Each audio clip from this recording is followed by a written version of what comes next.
영국의 위대한 기독교 저작자인 C.S. 루이스라는 분이 계십니다. 아마 이름을 들어보셨을 텐데요. 이 C.S. 루이스가 남긴 말 중에 이런 말이 있습니다. 구원받은 사람이 천국문의 앞에 이르러 이런 고백을 한답니다. 저는 날마다 천국이었습니다. 그러나 구원받지 못한 사람은 지옥문 앞에서 이렇게 이야기한다고 합니다. 나의 날마다의 삶은 지옥 같았습니다. 여러분, 누가 우리의 삶의 자리를 천국과 지옥으로 만듭니까? 우리는 주님이 날마다 지금부터 함께 하시기에 이곳이 이미 천국인 줄 믿습니다. 오늘 하나님이 들려주시는 천국의 말씀이 우리를 또 한 번 나는 천국에 살고 있습니다 고백하게 되는 귀한 말씀, 찬양, 은혜의 모든 시간들이 되기를 주님의 이름으로 간절히 축원을 드립니다. 오늘 본문의 말씀은 이스라엘 백성들이 하나님의 놀라우신 능력을 경험하면서 홍해를 건너고 시내산에 도착했을 때 일어난 일이었습니다.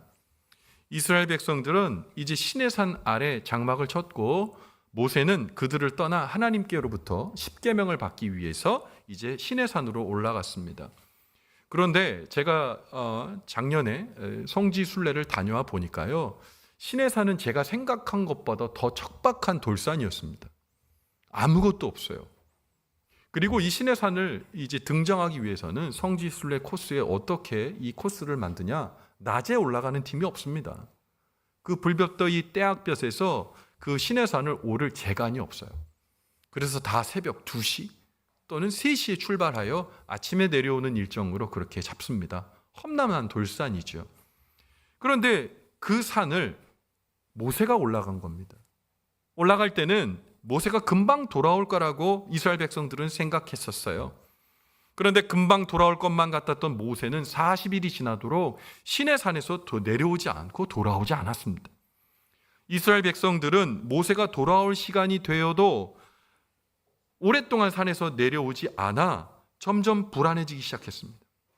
결국 이스라엘 백성들은 생각하기를 모세가 산에서 죽었을 것이라는 합리적 의심이 점점 그들의 마음 가운데 사실로 인지되기 시작했습니다. 이스라엘 백성들은 척박한 돌산 시내산에 모세가 올라갔지만 모세가 조난되어 아무것도 먹지 못한 채 굶어 죽었거나 또는 사고로 인해서 실족하여 필시 죽었을 것이라고 생각했고 나중에는 확신했습니다. 이스라엘 백성들이 그것을 마음에 확신하는 순간 그들의 마음에 공포감이 찾아왔습니다. 거친 광야에서 그들의 안내자였으며 하나님과 중재자였던 모세가 그들 앞에 없다고 생각하니까 광야가 그들의 무덤이 될까 봐 두려워졌던 것이죠. 앞이 캄캄해진 겁니다. 제가 이제 군에 갔을 때 제가 이 훈련소에서 다리를 다쳤어요. 그래서 5주차 때 다리가 부러져 가지고요. 자대에 갔을 때는 목발을 짚고 갔습니다.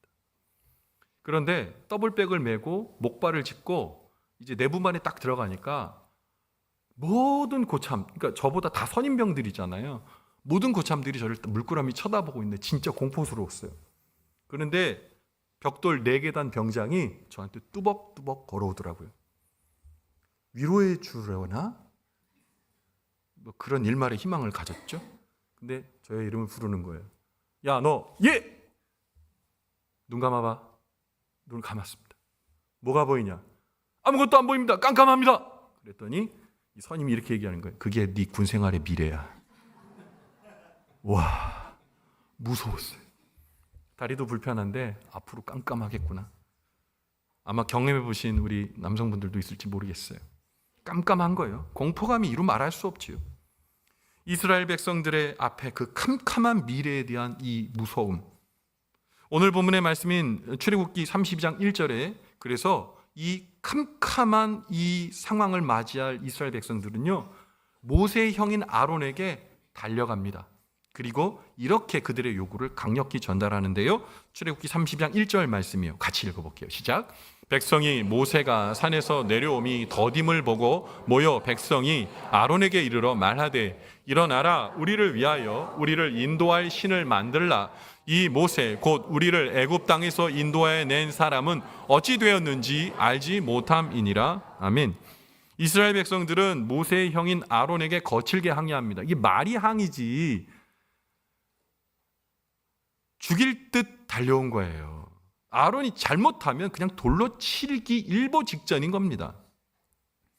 그들의 외침 속 윽박지르고 그리고 하나님을 이제 만들어 달라고 윽박지르는 그들의 외침 속에서 여러분 이스라엘 백성들이 하나님을 지금까지 바라봤던 인식의 민낯이 드러나요. 이스라엘 백성들의 외침 속에 이런 말이 있습니다. 우리를 위하여 우리를 인도할 신, 다시요, 우리를 위하여 우리를 인도할 신이라는 말이 있는데 이 말은 여러분에게는 어떻게 들리십니까? 이 말을 찬찬히 읽어보면 생각해 볼 때 이스라엘 백성과 하나님의 관계 속에서 누가 주인이고 누가 종처럼 느껴지세요? 이 구문을 읽어보면 이스라엘 백성들은 자신들이 주인이고 하나님과 모세는 언제든지 갈아치울 수 있는 종이라는 생각이 들어요. 이스라엘 백성들은 모세 지팡이에 의해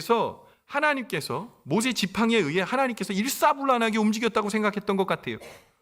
모세가 지팡이를 들어서 홍해를 가리키니 홍해가 갈라졌는데 여러분 그 모습을 보면서 야, 모세의 지팡이가 하나님을 부리는구나. 모세의 지팡이가 반석을 때리니 물이 팍 하고 터졌습니다. 아, 모세의 지팡이가 하나님을 종다루듯 다루는구나. 지팡이를 들어 홍해를 가르거나 반석을 쳐서 물이 나올 때마다 이스라엘 백성들은 모세의 지팡이에 무슨 영험함이 있고 모세가 하나님을 깨우는 그런 대리자라고 생각했던 것 같아요. 모세가 하나님을 부릴 수 있고 조종할 수 있다고 생각했던 것 같아요.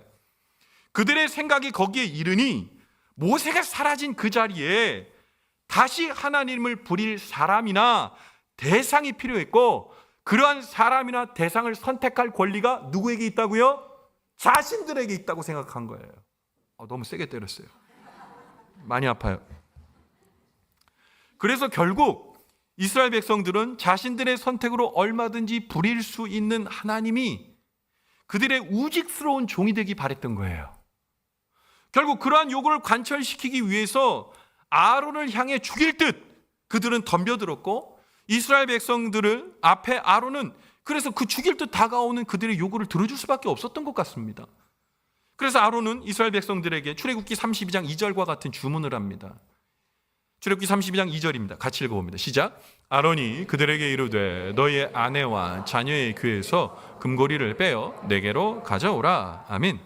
아론은 이스라엘 백성들에게 그들의 수중에 있는 것 중에 가장 귀하게 여기는 금부치를 다 가져오라고 합니다. 아내의 귀에 자녀에게 준 그 모든 금부치를 가져오라고 그래요. 다소 무리한 요구 같아요. 여러분 우리가 결혼할 때 결혼반지, 그렇죠? 요새는 뭐 다이아로다 하지만 옛날에는 금반지가 많았잖아요.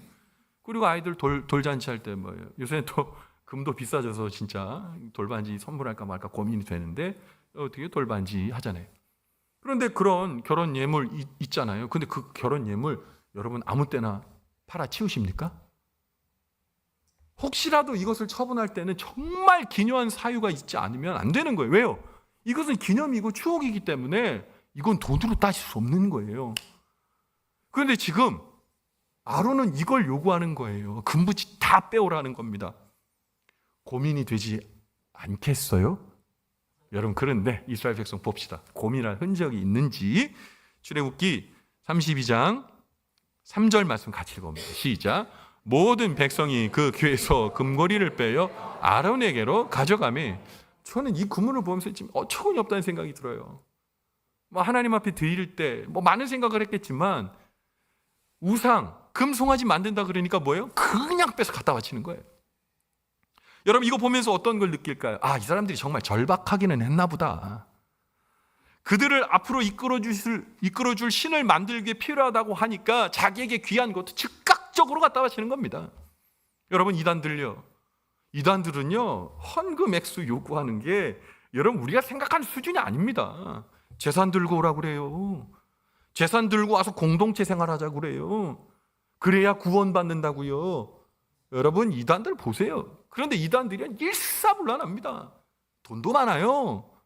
그리고 재력 있는 사람, 그리고 권력 있는 사람 다 쫓아가서 자기가 다 바칩니다. 왜요? 그것이 구원해 줄 것 같은 매력을 받기 때문에. 오늘 이스라엘 백성들은 광야에서 죽을 수도 있다는 절박함 때문에 아론의 요구에 즉시 응답합니다. 결국 아론이 이스라엘 백성들이 모아온 금붙이로 뭐 했을까요? 오늘 본문에 출애굽기 32장 4절에 기록되어 있죠? 같이 읽습니다. 시작. 아론이 그들의 손에서 금고리를 받아 부어서 조각칼로 새겨 송아지 형상을 만드니 그들이 말하되 이스라엘아 이는 너희를 애굽 땅에서 인도해낸 너희의 신이로다 하는지라. 아멘. 아론은 백성들에게 모아온 금붙이를 녹이고요, 그거를 조각칼로 조각해서 송아지 형상을 만들었습니다. 그리고 이스라엘 백성들 앞에 이렇게 외치죠. 모든 사람들이 앞에 외칩니다. 그리고 함께 외칩니다. 자, 보십시오. 우리를 애굽 땅에서 인도하신 하나님이 여기 있습니다. 아론은 이스라엘 백성의 말을 듣고 더 큰 목소리로 그렇게 얘기했습니다. 모세는 죽고 없지만 모세와 함께 하나님이 죽은 것이 아니라 지금 이스라엘 백성들이 귀하게 여긴 금으로 만든 이 금송아지 형상이 지금껏 이스라엘 백성들을 이끈 하나님이라고 그가 선포해버렸어요. 그런데 백성들과 아론의 선포는 여기서 끝나지 않았습니다. 아론이 만든 보이는 하나님의 표상인 금송아지를 어떻게 기념하고 또 어떻게 섬길지까지에 대해서 아론이 세세하게 선포하고 있는 장면이 오늘 5절 6절 말씀이에요. 같이 읽어봅니다. 시작. 아론이 보고 그 앞에 제단을 쌓고 이에 아론이 공포하여 이르되 내일은 여호와의 절이니라 하니 이튿날에 그들이 일찍이 일어나 번제를 드리며 화목제를 드리고 백성이 앉아서 먹고 마시며 일어나서 뛰놀더라. 아멘. 아론이 금송아지를 위한 제단을 쌓고 그 금송아지를 만든 다음 날을 명절로 절기로 정하니까 그 다음날 이스라엘 백성들이 어떻게 했다고? 일찍이 일어나 아침 일찍 일어나서 그 금송아지 우상 앞에서 하나님께만 드리는 번제와 화목제를 드리고 모든 백성이 앉아서 먹고 마시고 이제 그들이 광야에서 이 금송아지를 통해 보호받고 인도받을 수 있을 것을 확신하면서 축배의 잔을 들었어요. 여러분, 오늘 본문에 기록된 이 아론과 이스라엘 백성들의 모습을 보고 어떤 생각이 드십니까? 철없죠. 진짜 철없는 짓을 이스라엘 백성들이 하고 있다고 느껴지시죠? 그러나 놀랍게도 오늘 본문의 말씀은 비단 이스라엘 백성들에게만 해당되는 이야기 아니라는 사실 알고 계시죠? 오늘 이스라엘 백성들처럼요, 우리도 하나님도 알고 예수님도 알고 성령님도 알고 믿는다고 하지만 우리의 신앙생활 가운데서도 우리가 만들어 놓은 금송아지가 우리 마음 가운데 때때로 존재한다는 것 우리 알아야 합니다. 이 말은 우리가 하나님 말고 전혀 엉뚱한 신을 섬긴다는 말이 아닙니다. 보이지 않지만 무소부재하시는 하나님을 금송아지와 같이 보이는 현상으로 등갑시켜서 소원을 들어주는 소원 자판기로 만들어버리는 잘못을 범할 때가 있다는 말이에요. 아픕니다. 나아야죠. 자녀가 어려워요. 길이 열려야죠. 내 삶의 모든 부분이 막혔어요. 뚫려야죠. 그런데 하나님은 그 일을 하시는 분이 아니란 말이에요. 여러분, 저기 홍성인 목사가 여기 있지만 저를 아시려면요, 얼굴 보고 판단하시면 안 돼요. 왜 웃으시죠? 옆면도 보시고 뒷면도 보시고 등판도 보시고 말도 해보고 식사도 하고, 여러분 그걸 전 인격적으로 저를 보셔야 돼요. 그래야 저를 안다고 말씀하실 수 있어요. 하나님이 내게 주실 것만 바라보면 진짜 하나님을 내 방식대로 둔갑시켜 믿는 거라니까요. 하나님 때로 기다리기도 하세요. 때로 하나님께서 더 좋은 것을 주시기 위해 우리의 마음을 바꿔주시기도 하세요. 하나님 필요하시다면 우리에게 고난도 허락하세요. 그 하나님을 이해하고 알고 믿을 때 여러분, 우리가 진정한 하나님을 보는 겁니다. 그런데 우리가 금송아지 또 만들어 놓고 치료하는 하나님, 그 하나님밖에는 난 몰라. 나를 도와주는 하나님, 그 하나님밖에는 난 몰라. 오늘 본문에 이스라엘 백성들이 가졌던 이 신앙이 성숙하지 못하다고 말할 수 있는 이유, 이스라엘 백성들이 소원을 들어줄, 보여지고 만져지는 하나님을 만들어 놓고 그것을 신앙했다는 거예요. 기억하십시오. 이 세상 어느 곳에서도 함께 하시는 우리 하나님은 무소부재하신 분이며 어느 곳에서도 어떤 곳에서도 어떤 생각 가운데 역사하시는 전능자이심을 믿으시기 바랍니다. 이스라엘 백성들은 모세를 통해 하나님께서 이 애굽 사람들에게 10가지 재앙을 내리시는 것을 목격할 때는 하나님 살아계심을 믿었습니다. 또 하나님께서 모세를 통해 홍해를 가르셨을 때 와, 하나님 놀라운 능력에 감탄하고 감동했습니다. 그런데 이 놀라운 하나님의 능력이 나타날 때마다 항상 함께 있었던 모세가 시내 산에서 올라가서 내려오지 않으니 모세와 같이 하나님이 죽어버렸을까 봐 겁이 났던 겁니다. 이스라엘 백성들은 보이는 하나님만 필요했어요. 비록 모세가 40일 동안 보이지 않았어도 이스라엘 백성들은 깨달아야 할 일들이 있었어요.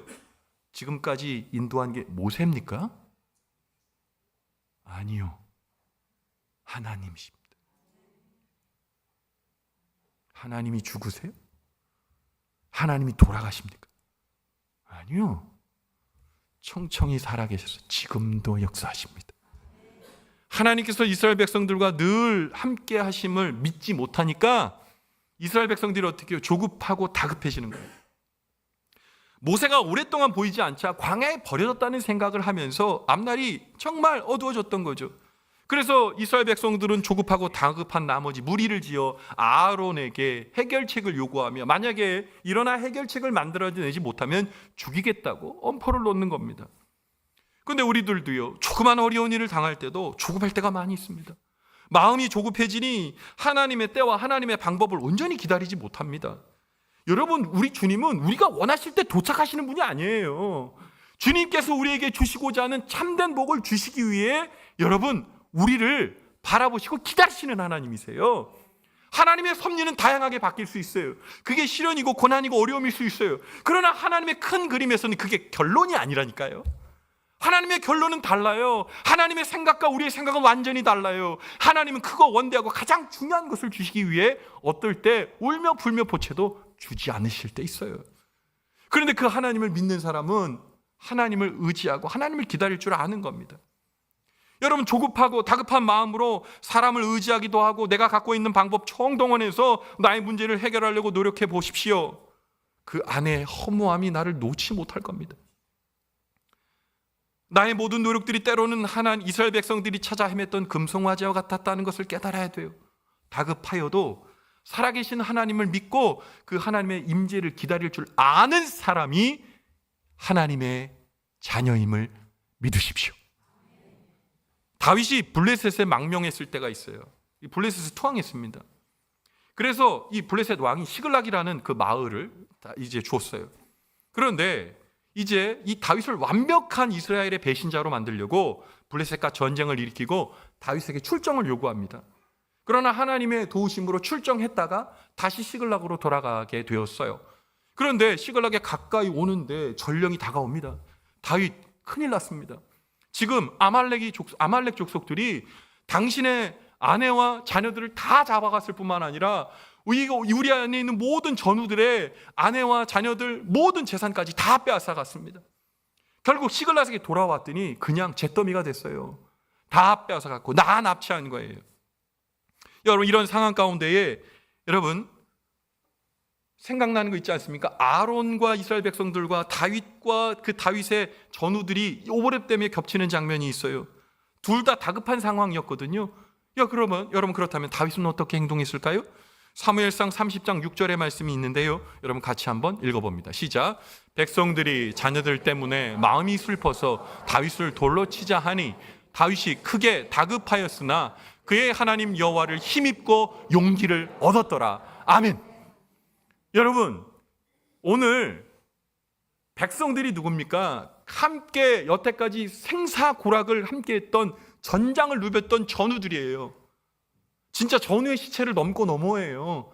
같이 피를 나눈 그런 형제들입니다. 그런데 자녀들이 다 잡혀가니까 마음이 슬퍼서 여태까지 함께했던 그 전우 그리고 지도자 다윗을 돌로 치려고 한 거예요. 여러분, 그럼 다윗 어떻게 해야 돼요? 이 사람들의 마음을 달래주거나 해결책을 찾거나 다른 방법을 얘기했어야 되잖아요. 그런데 오늘 본문의 말씀을 보십시오. 다윗이 크게 다급하였으나 그의 하나님 여호와를 힘입고 용기를 얻어더라. 여러분, 무슨 설명이 필요합니까? 다윗은 크게 다급하였어요. 다른 해결책, 다른 방법 구할 수 있었지만 그의 하나님 여호와를 힘입었다. 뭡니까? 하나님 앞에 엎드려 하나님 도와주십시오 기도하면서 주님을 바라보니 그의 마음에 뭐가 생겼다고요? 용기가 생기더라는 거예요. 용기가. 이길 수 있는 용기가 생겼다는 겁니다. 여러분, 아론과 다윗은 완전 달라요. 아론은 다급하여 다른 방법을 찾았지만 다윗은 그렇지 않았어요. 다른 어떤 은혜 구하지 않았어요. 하나님을 구했습니다. 그랬더니 그 마음 가운데 용기가 생겨나는 겁니다. 전능하신 하나님을 믿고 의지할 때 그럼에도 불구하고 우리에게 다급한 사건들이 있습니다. 여러분, 그때 다른 방도는 해결책이 아닙니다. 하나님 앞에 엎드려 주님을 의지할 때 여러분, 주님이 우리에게 용기를 주시는 거예요. 살아갈 용기, 치료받을 수 있는 용기, 소망을 잃어버리지 않고 걸어갈 수 있는 용기, 그 용기를 주님께서 우리에게 부어주심을 믿으시기 바랍니다. 여러분, 우리의 눈에는 보이지 않지만 우리들을 항상 눈동자와 같이 지키시며 보호하시는 전능하신 하나님의 시선을 맞춰야 되는 거예요. 그럴 때 우리는 삶의 어떠한 어려움 속에서도 주님의 선하신 인도하심과 보호하심을 경험하게 되는 거예요. 여러분, 누가 우리를 인도하시는 하나님입니까? 여러분, 금송아지 따위가 우리를 인도하는 거예요? 치료하는 만능 부족과 같은 그 내가 생각한 하나님이 우리를 인도하는 거예요? 아니요. 전능자 하나님, 나의 모든 삶 속에서 우리를 아시고 기억하시는 하나님께서 우리를 인도해 주시는 거예요. 아플 수도 있고 때로는 불통일 수도 있고 시험에 떨어질 수도 있어요. 그러나 그 다양한 하나님의 섭리 가운데 그림이라면 용기 얻을 수 있는 거예요. 하나님이 함께 하시니 용기 얻을 수 있는 거예요. 하나님이 끝까지 함께 하시니 가볼 수 있는 거 아니겠습니까? 하나님은 우리에게 살아계신 하나님을 육안의 눈이 아닌 영의 눈으로 목격하라고 말씀하고 계신 겁니다. 온전히 믿고 따르는 건 무엇입니까? 이 눈에 아무 증거 아니 배워도 믿음만을 가지고 걸어가는 거예요. 여러분, 오늘은 종교개혁주일입니다. 우리 장로님이 기도해 주셨던 것처럼 마틴 루터가 종교개혁한 날입니다. 더 이상 암울했던 고대 가톨릭으로는 하나님과 구원에 다가갈 수 없기에 비텐베르그 성단과 대학의 95개 주의 방방문을 적어 내려가면서 이제 우리는 갱신되고 바뀌어져야 된다는 것, 우리가 알아야 될 역사적 기념일이죠. 그러나 우리는 역사적 기념일을 기억하려고 여기 모인 게 아닙니다. 루터가 개혁했던 것처럼 우리의 신앙도 개혁되어야 되는 거예요. 우리의 마음 가운데 잘못된 것 있다면, 우리가 생각한 하나님을 빙자한 우상이 있다면 청산하고, 하나님의 은혜 보이지 않지만 오늘도 살아계셔서 청청히 역사하시는 하나님의 놀라운 은혜, 용기를 경험하며 다시 살아가겠다는 결단을 다져가는 것이 오늘 종교교육의 여러분 분명한 의미인 줄 믿으시기 바랍니다. 여러분, 우리 주님께서 오늘 우리에게 말씀하시는 거예요. 마틴 루터가 지금껏 걸어왔던 신앙의 구습을 버리고 오직 복음으로 순전한 신앙의 길을 걸을 것을 선포한 것처럼, 마틴 루터의 용감한 개혁이 오늘 우리에게도 일어나 하나님 앞에 깨끗한 신앙으로 우리 속에 내재되어 있는 하나님을 닮은 비슷한 우상들을 다 청산하고, 어려운 일 당하여도 다급하게 생각하지 말고 언제나 함께 하시는 하나님을 믿고 하나님의 일함을 기다릴 줄 아는 사람, 하나님의 기뻐하시는 길을 과감하게 걸을 줄 아는 사람, 믿음으로 큰 걸음 내딛게 되는 오늘 이 말씀 듣는 우리의 축복의 삶의 자리, 신앙의 자리가 되길 바랍니다. 겁내지 마세요. 도망가지도 마세요. 하나님과 눈 맞추세요. 누가 우리를 인도하시는 하나님입니까? 전능자, 치료자, 나에게 등 보이지 않으시는 하나님. 그 하나님이 오늘 나의 하나님을 믿고 내 신앙의 개혁이 일어나는 오늘 말씀과 기도의 자리가 되기를 주님의 이름으로 간절히 축원을 드립니다. 네, 기도하겠습니다. 하나님 아버지, 주님의 은혜와 사랑에 감사를 드립니다. 나는 누구입니까? 나는 하나님을 어떻게 바라보고 있습니까? 하나님, 혹시 나는 하나님 닮은 우상을 하나님이라고 생각하고 소원을 이루어주는 소원 자판기로 하나님을 이용하고 있지는 않은지요? 모세가 죽었다고 판단했을 때 하나님도 죽어버렸다고 생각한 이스라엘 백성이었다면 혹시 우리의 신앙은 그것과 정말 다르다고 말할 수 있을까요? 하나님, 이제 나의 인생을 인도하시는 주님을 이제 우러러 바라봅니다. 어려운 일을 당하고 있습니다. 어려운 일 때문에 내게 소원을 이룰 무엇이 필요하기도 합니다. 그러나 어려운 일을 당하여 다급하여도 언제나 함께 하시는 하나님을 버리지 않고 싶습니다. 아니, 버릴 수 없습니다. 하나님의 일하심을 믿고 기다릴 줄 아는 사람, 하나님의 섭리를 들여다볼 줄 아는 사람, 그 사람 되길 원하고 나의 마음에 그러한 개혁이 일어나기를 바랍니다. 하나님, 오늘도 주님 앞에 엎드려 하나님, 내가 주님을 의지하며 살겠습니다. 용기를 허락하여 주소서.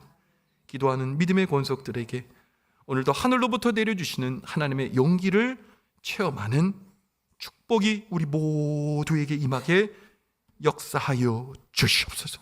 주님께서 그리 이끌어 주실 것을 믿고 확신하며 거룩하신 예수님 귀하신 이름 받들어 간절히 축복하며 기도 올리옵나이다. 아멘.